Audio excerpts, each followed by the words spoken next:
Welcome to another day of grace. During this second week in the season of Epiphany, we are going to focus on one of the great gifts that God gives us. He gives us the gift of relationships in this world.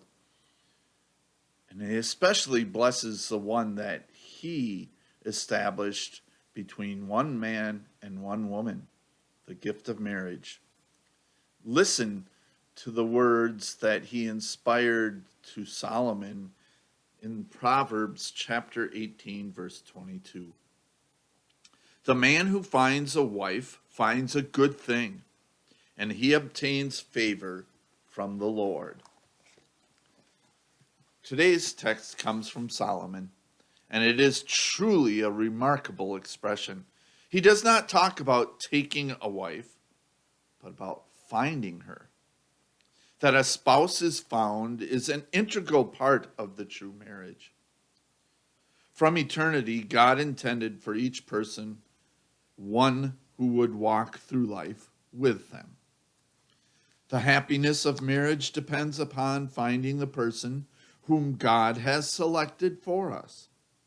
It is clear, therefore, that whoever does not inquire of God about his choice, depending on his own wisdom or following impure motives, takes a spouse but does not find a spouse.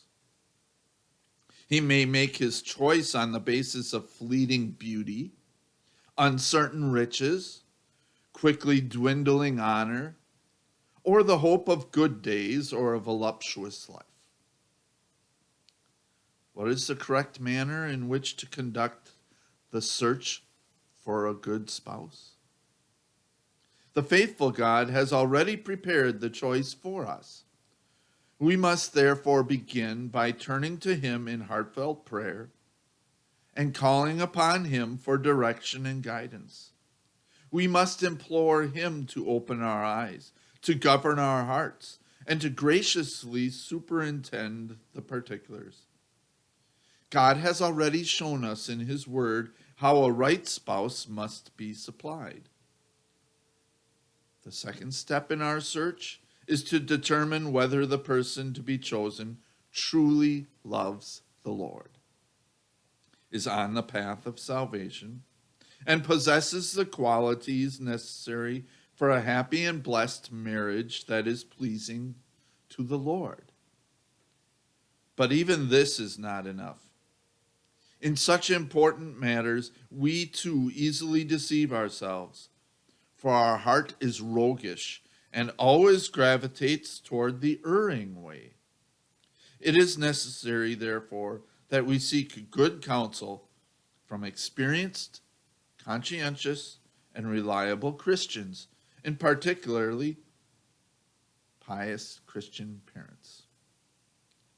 If we do all of this, we can rest assured that we have found the one whom God intended for us from eternity.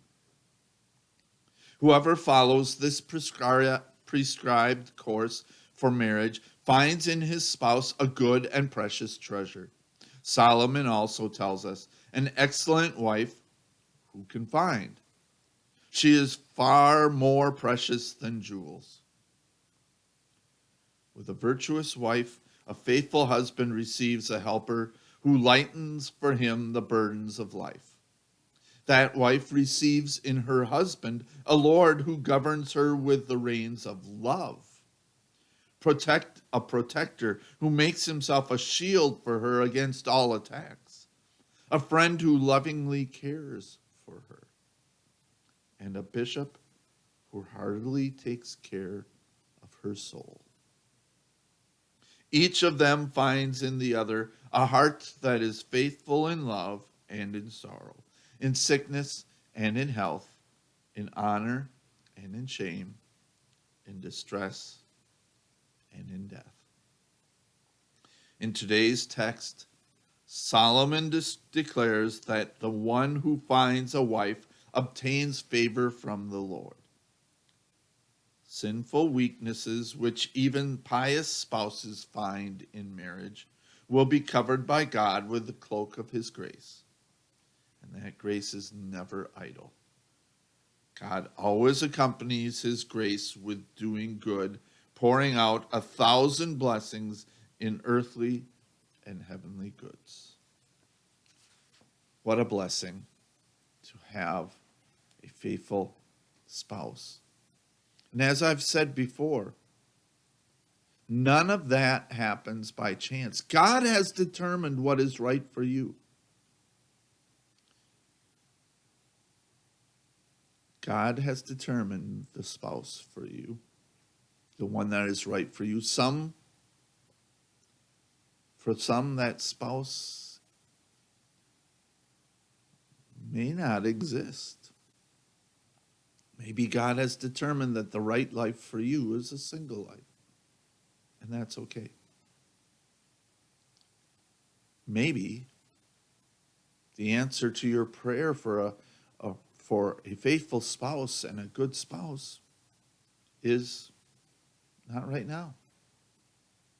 Wait. God has determined for you what is right for your life and what will make your life truly blessed. Trust in him. He will determine the right spouse, the perfect spouse. He knows what that is, and he has that already determined for you. Rely on him. Well, he knows what best to grant me. All the longing hopes that haunt me, joy and sorrow have their day. I shall doubt his wisdom never. As God wills, so be it ever. I come to him, commit my way. Amen. Know that the Lord cares and loves you more than you can ever imagine. He provides what is perfect for you, even that perfect spouse. He is blessing your day.